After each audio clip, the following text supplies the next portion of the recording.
Hi, this is Sam from NorthBay, and this is Alaina from NorthBay. Today we're going to talk to you guys about how humans impact the carbon cycle.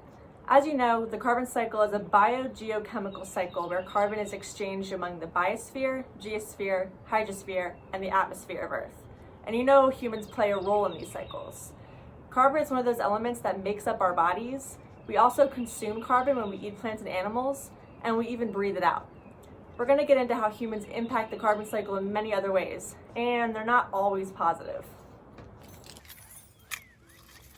one way that humans impact the carbon cycle is by producing it. Carbon dioxide that is produced by humans is referred to as anthropogenic carbon dioxide. Carbon dioxide is a greenhouse gas, meaning that it can trap infrared heat and ultimately warm the atmosphere. Carbon dioxide is a naturally occurring gas, but humans produce it through factories and cars.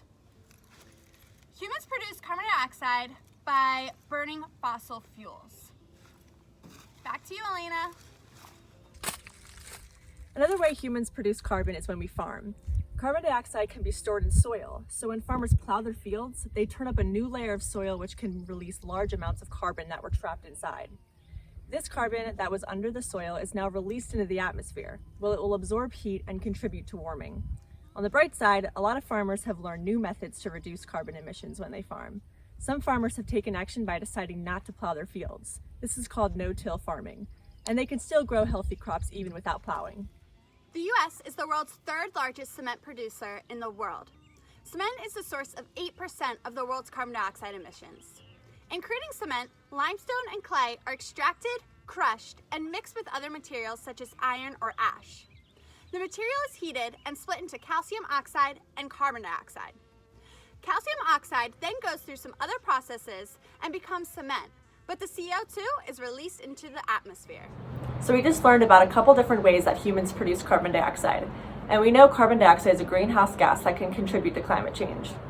Did you guys know that carbon dioxide levels are higher today than at any other point in the last 800,000 years?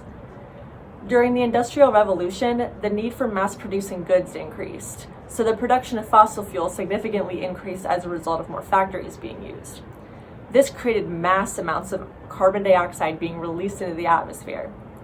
In this graph, you can see just how much more emissions have increased since the Industrial Revolution in the late 1800s. All of the CO2 has caused global temperatures to rise. It also caused the occurrence of more storms and the melting of ice. So what can we do about carbon emissions? Sam, any ideas? Oh yeah, of course. So some simple things we can do to decrease our carbon footprint is to carpool with friends and family. Try eating as low on the food chain as you can. You can make a large impact by having at least one vegetarian meal a day. Also, think about where you're getting your food. The closer your food is coming from, like your vegetable garden or local farmers markets, the less carbon emissions will have to be used in transporting them. This will reduce fossil fuel use and cut carbon emissions. Doesn't carbon naturally occur? Yes, but with overconsumption of materials such as fossil fuels, we have increased carbon dioxide levels more than what they should be naturally. Many things are okay in moderation, but aren't so good when we have too much of them. For instance, social media. This is something that takes up a lot of our time and becomes invasive. Something that we can do about this is limit our screen time. I want to challenge you to take action for yourself and for your community. Until next time, bye guys!